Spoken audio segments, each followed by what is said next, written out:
Praise the lord. ఈరోజు దేవుని వాగ్దానము కీర్తనల గ్రంథము 106 అధ్యాయం 8, 9 వచనములు. అయినను తన మహా పరాక్రమమును ప్రసిద్ధి చేయుటకై ఆయన తన నామమును బట్టి వారిని రక్షించెను. ఆయన ఎర్ర సముద్రమును గద్దింపగా అది ఆరిపోయెను. మైదానము మీద నడుచునట్లు వారిని అగాధ జలములలో నడిపించెను. మన ప్రభువైన యెహోవా తండ్రి మహా పరాక్రమం కలిగిన దేవుడు. ఆయన తలుచుకుంటే ఏదైనా చేయగలడు. ఈ సర్వ సృష్టి కూడా ఆయన గద్దింపుకు లోబడి ఉంది. ఆయన మాటకు లోబడి ఉంది. ఎందుకంటే ఈ సర్వ సృష్టిని సృష్టించింది పరమ తండ్రి అయిన మన యెహోవా తండ్రి.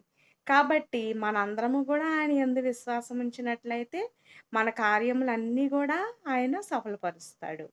అలాగే ఇక్కడ చూసినట్లయితే మనము ఎర్ర సముద్రాన్ని ఆయన 2 పాయలుగా చేసి, ఒక ఆరిన నేల మీద ఇశ్రాయేలీయులందరినీ నడిపించాడు. అది ఎంత గొప్ప కార్యం చూడండి.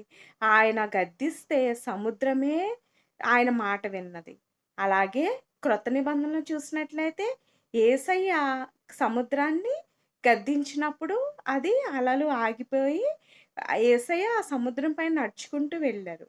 అలాగే దేవుడు ఆజ్ఞ ఇవ్వగానే ఏదైనా గాని ఆయన ఆజ్ఞకు లోబడతది. మనము గూడా దేవుడిచ్చిన ఆజ్ఞలన్నిటిని గూడా మనం అనుసరించినట్లయితే, ఆయన ఆజ్ఞలను మనము గైకొన్నట్లయితే, ఆయన యందు విశ్వాసం ఉంచినట్లయితే మనము గూడా ఆశీర్వదించబడతాము. దేవుడు మనల్ని గూడా ఆశీర్వదిస్తాడు. ఇశ్రాయేలీయులను నడిపించిన దేవుడు మనల్ని కూడా నడిపిస్తాడు.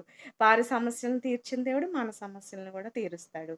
అట్టి విధమైన కృప ఆయన కనికరము మనందరికీ గూడా సహాయం చేయనుగాక. ఆమేన్. హల్లెలూయా.